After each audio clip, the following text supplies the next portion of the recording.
안녕하세요. 더미라클 제임스 초입니다. 자, 우리가 그동안 요한복음 19장 17절부터 30절 말씀을 가지고 영어 공부 진행해 봤었죠. 사순절과 관련된 그런 말씀이었습니다. 자, 그러면 이 부분에 대해서는 영어 공부했으니까 내용을 잘 알고 계시겠죠. 그러면 그 내용이 도대체 어떤 내용이었는지 좀 설명이 필요하지 않겠습니까? 따라서 오늘은 그것에 대한 말씀 살피기 시간 진행해 보도록 하겠습니다. 오늘도 영창교회 최종희 목사님께서 말씀 살피기 도와주시겠으니까요. 그 부분 잘 들어가시면서 어떤 내용이 있었는지 확실하게 정리해 보시면 도움이 되실 것 같습니다. 자, 그러면 시작해 보도록 하겠습니다.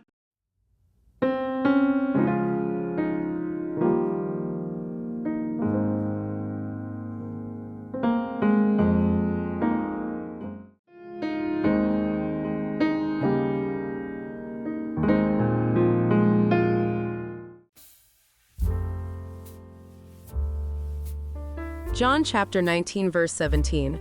Carrying the cross by himself, he went to the place called Place of the Skull, in Hebrew, Golgotha.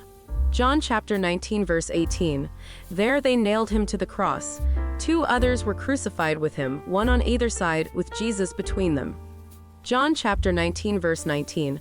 And Pilate posted a sign on the cross that read, Jesus of Nazareth, the King of the Jews. John chapter 19 verse 20. The place where Jesus was crucified was near the city, and the sign was written in Hebrew, Latin, and Greek, so that many people could read it. John chapter 19 verse 21. Then the leading priests objected and said to Pilate, "Change it from the King of the Jews to he said, I am King of the Jews." John chapter 19 verse 22. Pilate replied, "No, what I have written, I have written." John chapter 19 verse 23. When the soldiers had crucified Jesus, they divided his clothes among the four of them. They also took his robe, but it was seamless, woven in one piece from top to bottom. John chapter 19 verse 24. So they said, "Rather than tearing it apart, let's throw dice for it." This fulfilled the scripture that says, "They divided my garments among themselves and threw dice for my clothing." So that is what they did. John chapter 19 verse 25. Standing near the cross were Jesus' mother and his mother's sister, Mary, the wife of Clopas, and Mary Magdalene. John chapter 19 verse 26. When Jesus saw his mother standing there beside the disciple he loved, he said to her, "Dear woman, here is your son." John chapter 19 verse 27. And he said to this disciple, "Here is your mother." And from then on this disciple took her into his home. John chapter 19 verse 28. Jesus knew that his mission was now finished, and to fulfill scripture he said, "I am thirsty." John chapter 19 verse 29. A jar of sour wine was sitting there, so they soaked a sponge in it, put it on a hyssop branch, and held it up to his lips. John chapter 19 verse 30. When Jesus had tasted it, he said, "It is finished." Then he bowed his head and gave up his spirit.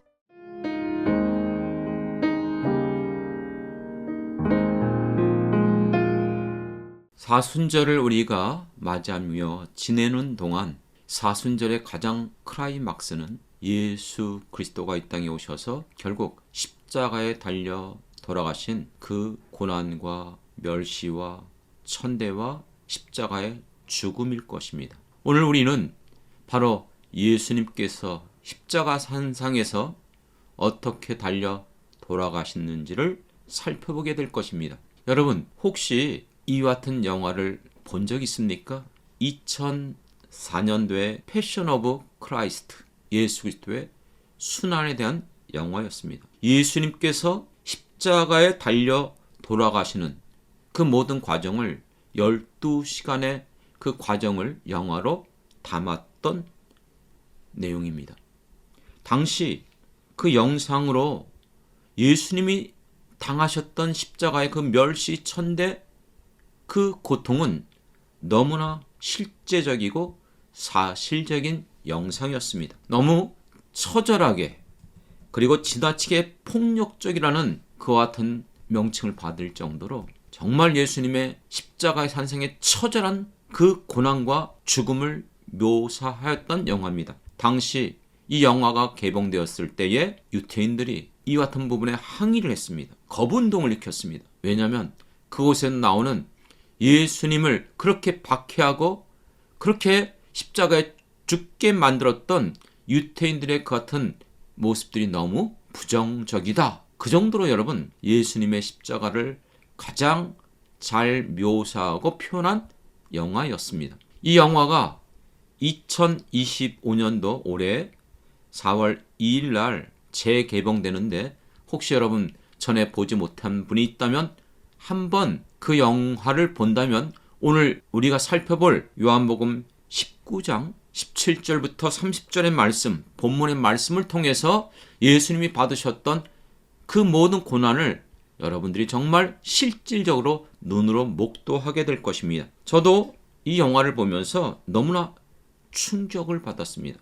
왜냐하면 우리가 예수님의 그 십자가의 고난은 성경 말씀을 통해서, 텍스트를 통해서 우리는 그것을 읽고 들어왔지만 눈으로 예수님의 그 고난, 순환을 직접 보게 됐을 때 얼마나 가슴이 아프고 대부분 그 영화를 보는 사람들은 거의 눈물을 흘렸을 것입니다.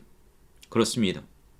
그렇기 때문에 여러분, 오늘 우리들에게 있어서 예수님이 이 땅에 오셔서 십자가에 달려 돌아가신 그 고난을 다시 한번 요한복음 19장을 통해서 우리가 살펴보길 원합니다. 여러분, 요한복음 19장은 앞서서 어떤 사건이 있었냐면 예수님이 겟세마네 동산에서 밤새도록 기도하신 후에 대제사장과 바리사인들이 보낸 사람들에게 붙잡혔습니다. 그리고 산에 들인 종교 재판에 회부되었습니다.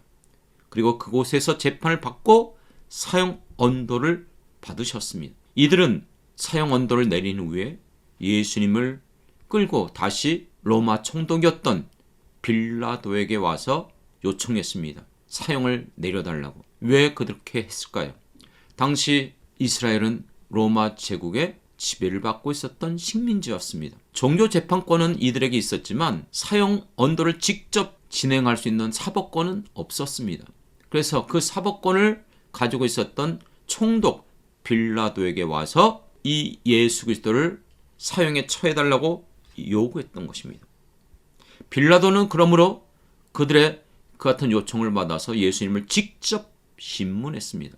하지만 성경에 기록된 대로 예수님에게 아무 죄를 발견할 수 없었습니다. 그렇기 때문에 빌라도는 예수님을 무죄로 풀어주길 원했습니다. 하지만 그들은 그 요구를 받지 않았습니다. 심지어 빌라도는 유월절을 맞이하면서 이 명절에 한 사람을 방면하는 제도가 있었기 때문에 그러면 그런 제도에 의해서 예수님을 풀어주길 원했습니다. 하지만 어떻게 했죠?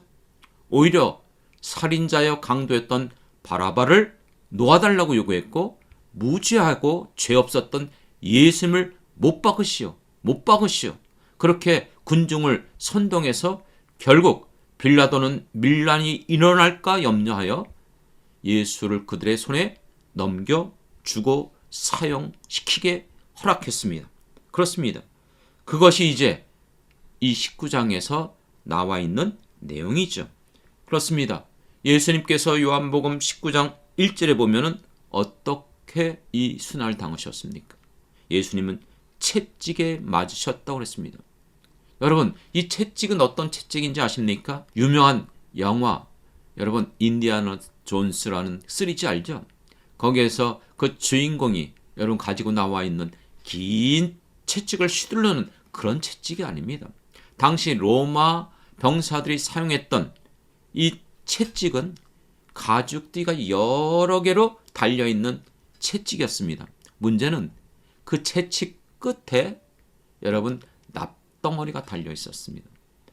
그렇기 때문에 이 채찍으로 그 죄인을 칠 때에, 채찍질을 할 때에 관성의 법칙에 의해서 그 납덩이가 힘을 얻어서 달려들어서 채찍을 맞을 때에 그 살을 찢어냅니다. 살점을 뜯어냅니다. 얼마나 고통스럽겠습니까? 로마법에 의하면은 시민권을 가진 사람들에게는 이 채찍을 칠 수가 없었습니다. 그리고 이 채찍을 40대 맞는 것을 하나를 감해주는 그 같은 전례가 있을 정도로 이 채찍은 고통스럽고 처절한 채찍이었습니다. 예수님은 그 채찍을 맞으셨습니다. 왜 맞으셨죠? 이사야서 53장 5절에 보면은 그가 찔림은 우리의 허물 때문이요 그가 상함은 우리의 죄악 때문이라 그가 징계를 받음으로 우리가 평화를 누리고 그가 채찍에 맞음으로 우리가 나음을 받았도다. 구약 성경에 예언되어 있는 것처럼 이사야서 53장을 통해서 이 땅에 오실 메시아의 이 고난받는 모습을 보여주고 있습니다. 이와 같이 찔리고 채찍에 맞는 바로 우리를 위하여 고난받는 메시아의 모습을 보여주고 있습니다. 그리고 실제로 신약성경 베드로전서 2장 24절에 보면 우리 예수님께서 친히 나무에 달려 그 몸으로 우리의 죄를 담당하셨으니 이는 우리로 죄에 대해서 죽고 의에 대하여 살게 하려 하심이라. 그가 채찍에 맞음으로 너희는 나음을 얻었도다. 예수님께서 이 십자가의 고난 가운데 채찍을 맞으신 이유가 우리의 죄 때문에 우리를 구속하기 위하여서 맞았다고 말씀하고 있습니다. 그 말씀대로 예수님은 지금 십자가에 달려 돌아가기 전에 이 채찍을 맞으셨습니다. 그리고 2절에 보면 예수님은 면류관을 쓰셨는데 가시 면류관을 쓰고 자색 옷을 입혔다. 무슨 뜻이죠? 면류관은 왕의 상징입니다. 그리고 왕이 입는 옷은 자색 옷이었습니다. 그렇기 때문에 로마 병사들이 예수 그리스도를 조롱하면서 왕이라고 하니까는 가시로 된 면류관을 씌웠고 그 옷을 입혔던 것입니다. 그렇기 때문에 그들은 조롱하고 있는지 모르지만 예수를 믿는 우리들은 이 2절을 통해서 예수님이 왕이심을 상징적으로 보여주고 있음을 우리는 깨닫게 되어집니다. 그 같은 예수님께서 이제 이 고난을 당하기 위해서 17절에 가보면 어떻게 시작하고 있습니까? 바로 십자가를 지고 가셨다고 말하고 있습니다. 여러분, 지금도요, 사형수가 사형당하는 날에는 그에게 있어서 배려를 합니다. 좋은 식사를 제공하고 또 그가 이제는 죽을 자이니까 여러 가지 면에서 배려를 해줍니다. 그렇기 때문에 당시에 사형수에게 직접 십자가를 지고 가게 만들지 않습니다. 왜냐하면 이 십자가의 무게가 학자마다 좀 차이가 있지만 심지어는 40kg에서 20kg 정도 나가는 이 무게입니다. 예수님에게 직접 이 십자가를 지고 가게 하신 것, 그게 얼마나 고통을 받았는지를 어떻게 알 수 있는가? 요한복음에 나와 있지 않지만 다른 복음서에서 보면 십자가를 지고 가다가 쓰러지시고 지고 가다가 쓰러지셨어요. 장성한 성인이었던 30대였던 예수님이 그거 못 지고 가겠습니까? 그런데 왜 치지 못하고 쓰러지고 쓰러졌을까요? 그 이유는 앞서서 그렇게 멸시천대를 받으시고 채찍에 맞고 그리고 이미 기력이 쇠진되어졌고 그리고 그 당시 그 지역의 모든 부분이 고온다습하고 습기가 많고 척박하거든요. 지친 거예요. 지쳐서 이제 남아있는 힘이 없어서 기력을 다하여 쓰러질 수밖에 없었던 것이죠. 그래서 이와 같은 것을 대신 구레네 시몬이라는 사람에게 억지로 이 십자가를 지고 가게 만들 정도였습니다. 예수님이 이 십자가를 지고 가신 것은 놀랍게도 예수님이 이 고난을 받기 이전에 살아생전의 제자들에게 여러 번 말씀했습니다.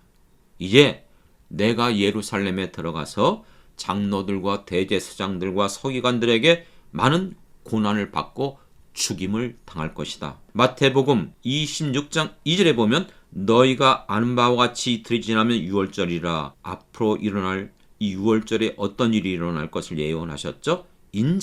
인자는 예수님입니다. 십자가에 못 박히기 위하여 팔리리라. 예수님이 이미 십자가를 지시고 십자가에 달려 돌아갈 것을 이미 예언하셨습니다. 그 예언대로 예수님께서는 십자가를 지고 가셨고 18절에 보면은 십자가에 못 박았다 그랬어요. 앞서서 제가 얘기했죠.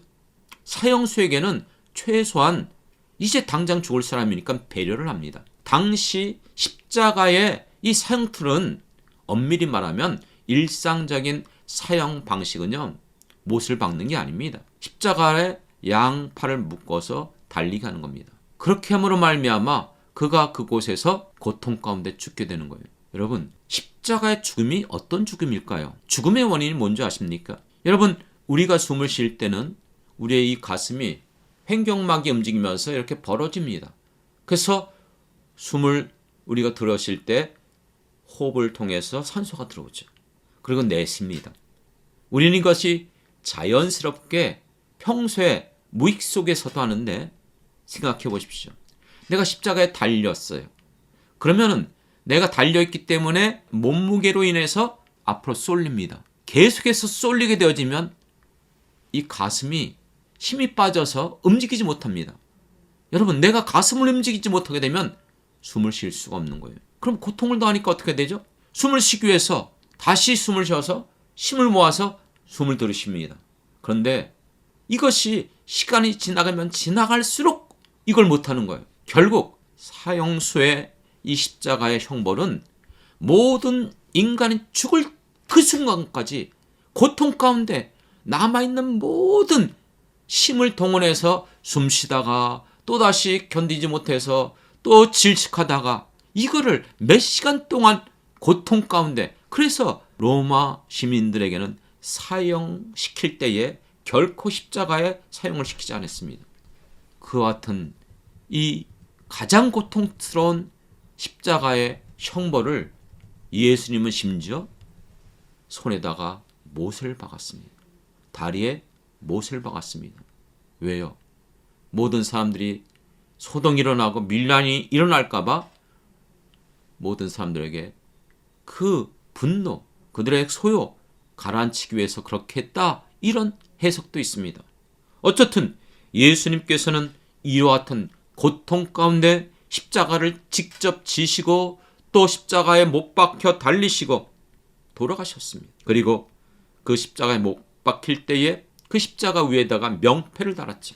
그 명패가 뭡니까? 빌라도가 19절에 보면은 그 패를 써서 십자가에 붙이니 나사렛 예수 유대인의 왕이라 이렇게 기록했습니다. 그리고 그것을 히브리 말로, 로마 말로, 헬라어로 기록하게 했습니다. 유대인들은 그것을 원하지 않았지만 나는 내가 쓸 것을 썼다. 빌라도가 왜 그렇게 썼을까요? 하나님께서 그의 마음을 움직이신 줄 믿습니다. 이 말은 무슨 말이죠? 예수님이 지금 비록 죄인 아닌 죄인으로 십자가에 달려 돌아가시지만 그분은 모든 민족 가운데 히브리 말이나 당시 세계를 제패했던 이 로마, 정치적인 그 모든 권세를 가지고 있었던, 그리고 모든 당시 문화를 정복했던 헬라 제국, 결국 모든 민족 가운데 예수님이 왕이시라는 것을 보여준 명패였습니다. 그리고 이제 예수님께서 십자가에 달려 돌아가실 때에 23절부터 24절에 보면은 거기에 있던 그 간수들이 예수님의 옷, 어떻게 했다고 그랬죠? 겉옷을 제비뽑기를 했다고 했어요. 나눴다고 그랬어요. 왜 그랬을까요? 자세히는 알 수 없지만 일부 학자들에 의하면은 그와 같은 죄의 수, 사형수의 옷을 조각을 가지고 자기 품에 가지고 있으면 마치 부적같이 여긴 거예요. 전쟁 중에 자기가 죽음으로부터 벗어날 수 있다. 옛날에 그런 거 있었잖아요. 그렇습니다. 일종의 부적처럼 여겼다는 것이에요. 그래서 다른 사람이 죽었기 때문에 나는 죽지 않는다. 이와 같은 미신적인 그 같은 부적으로 여겼던 것이죠. 그런데 그들은 그렇게 행했는지 모르지만 이것조차도 오늘 여러분들이 이 성경 요한복음 19장에서 예수님이 십자가에 달려 돌아가신 그 모든 과정을 보면 우연하게 그저 자연스럽게 나온 것처럼 보이지만 놀랍게도 이 모든 것들은 성경에 예언되어져 있었던 것이고 예언되었던 것들이 하나씩 하나씩 예수님의 십자가의 죽음을 통하여서 이루어져 가고 있고 성취되고 있음을 보여준다고 하는 것입니다. 그게 무슨 의미죠? 예수님은 그저 어느 날 갑자기 이 땅에 오셨다가 갑자기 미움을 받아서 재판을 받아서 사형받은 게 아니고 이 모든 과정이 예수님이 이 땅에 오신 목적대로 우리의 죄를 대속하기 위하여 십자가에 죽으신 이유가 바로 화목제물로 자신의 생명을 드림으로 우리에게 구원의 길을, 우리가 죄사함을 얻고 영원한 생명을 얻을 수 있는 길을 보여주고 있다는 것이죠. 그 증거가 바로 예수님이 이 땅에 오기 전에 구약에서부터 이미 예언됐던 메시아에 대한 예언들이 이렇게 이 십자가의 죽는 과정 속에서도 연결되어 있다는 뜻입니다. 그렇습니다. 이와 같은 제비를 뽑은 것도 시편 22편, 시편 22편은 예수님의 순환의 같은 예고입니다. 나의 하나님, 나의 하나님, 어찌하여 나를 버리시나이까? 예수님이 십자가의 산상에서 외쳤던 그 말이 이 시편 22편에 나와 있습니다. 그리고 18절에 보면 내 겉옷을 나누며 속옷을 제비 뽑나이다. 예언되었던 대로 지금 예수님이 십자가에 달려 죽기 과정 가운데 간수들이 예수님의 이 같은 옷을 제비 뽑은 것이 놀랍게도 구약에 예수님이 이 땅에 오셔서 행하실 순환을 미리 예언된 대로 이루어져 가고 있다는 것입니다. 그렇습니다.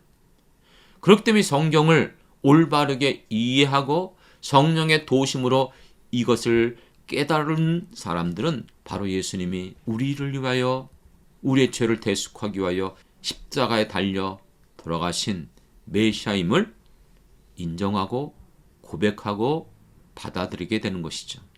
그리고 이제 뒤에 가보면 25절부터 보면 이와 같은 현장 속에서 끝까지 남아있던 사람이 누구인지를 보여주고 있습니다. 누구죠? 제자들이 아니었습니다. 여인들이었습니다. 그 여인들, 이들은 변함없이 어떤 역경과 고난이 있다 할지라도 끝까지 믿음을 지킨 자들입니다. 사실 이때 당시 여성들은 법적인 지위가 없었어요. 또 이들의 증언도 어떤 부분에 있어서는 법적으로 인정받지 못했었어요. 하지만 성경은 비록 이와 같은 시대 속에서 여인들의 같은 법적인 지위와 또한 증언의 효력이 없는 것처럼 보이지만 이들의 믿음이 있었음을 예수님께서 공생애 가운데 계속해서 옆에서 수발 들고 계속해서 공개하고 섬겼던 자들이 이 여인들이었습니다. 그리고 예수님이 나중에 십자가에 달려 죽으신 후에 무덤에 갇혔을 때도 그 갇힌 무덤에 새벽 미명에 향품을 가지고 예수님을 찾아왔던 자들도 이 여인들이었습니다. 그리고 놀랍게도 예수님이 부활하셨을 때 제일 처음에 만났던 사람들이 누구였을까요? 베드로? 제자들? 아니요. 바로 이 여인들이었습니다. 사랑하는 우리 모든 성도 여러분, 이 말씀을 받는 여러분, 여러분들이 예수를 믿어가는 우리의 신앙, 내가 한번 믿기로 했다면 평생 내 믿음을 흔들리지 않고 지켜갈 때에 하나님은 우리의 그 믿음을 기뻐하십니다. 예수님께서는 마지막 때에 우리의 믿음을 보겠다고 말씀하셨습니다. 너의 믿음이 끝까지 지킬 때에 우리의 믿음을 인정해 주십니다. 우리의 인생 가운데 여러분의 믿음은 지금 끝까지 그 믿음을 지켜가고 있는지 살펴보는 시간 되길 원합니다. 그리고 26절, 27절에 보면 예수님이 이제 십자가 산상에서 죽음을 앞두고서도 어떤 부탁을 했습니까? 예수님이 자기의 어머니, 사랑하는 그 마리아를 보고 자기가 이제 죽으면은 육신의 어머니 어떡하죠? 그렇기 때문에 사랑하는 제자 곁에 있는 것을 보고서 그 제자에게 옆에 있는 그 어머니가 너의 어머니라 이렇게 요청했습니다. 그럴 때 제자는 그때부터 자기 집에서 이 마리아, 육신적인 예수님의 어머니를 모시니라 말씀하고 있습니다. 무슨 뜻입니까? 예수님은 죽으시면서까지도 인간에 대한 사랑, 이 세상 가운데 우리에게 허락하신 그 모든 것들을 놓치지 않고 끝까지 지켜가신 분입니다. 사람은 죽을 때에 어떤 모습으로 죽어가는지를 살펴보는 게 지혜인 줄 믿습니다. 그리고 이제 마지막 28절에서 결국 운명하셨습니다.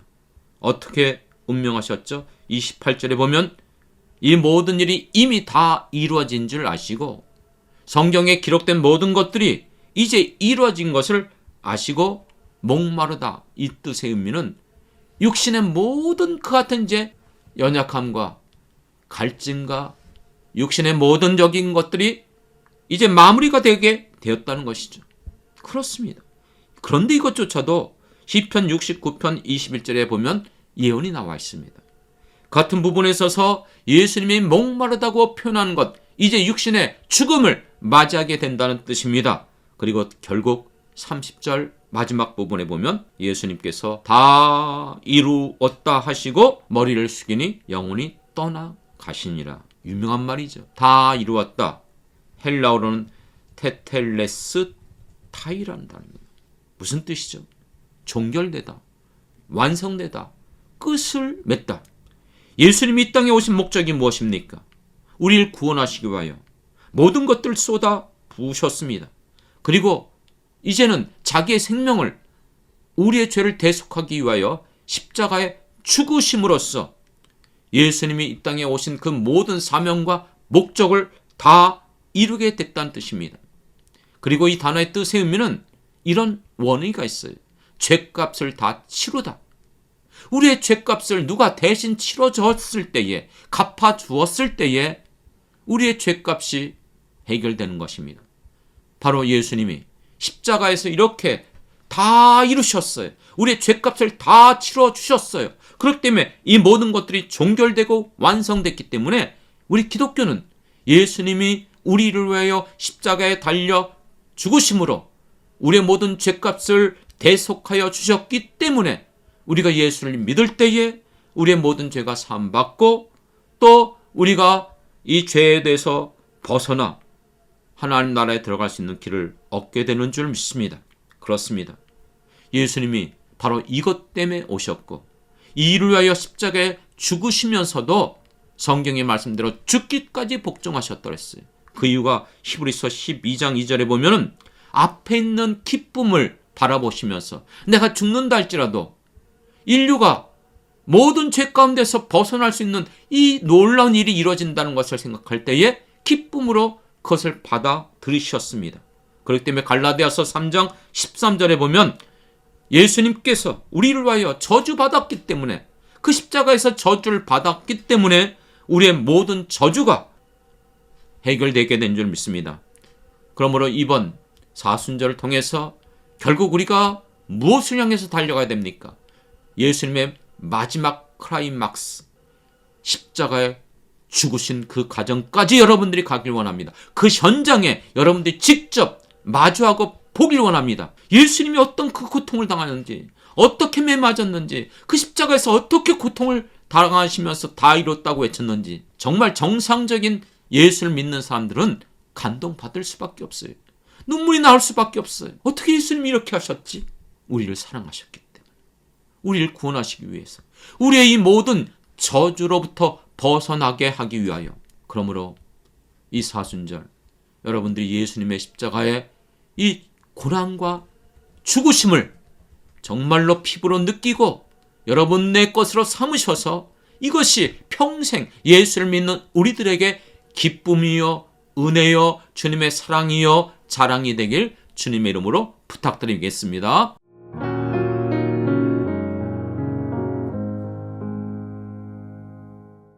자, 이렇게 해서 요한복음 19장 17절부터 30절까지의 말씀을 가지고요. 말씀 살피기 진행해 봤습니다. 오늘 목사님과 함께 확인해 봤었던 그 말씀들 아주 중요한 말씀들이었죠. 그 말씀들 확실하게 마음속에 잘 새겨두시고요. 사순절의 의미를 다시 한번 새겨보시면 더욱더 좋을 것 같습니다. 저는 그럼 또 다음 부분으로 돌아오도록 하겠습니다. 지금까지 더 미라클의 제임스 추였습니다. 감사합니다.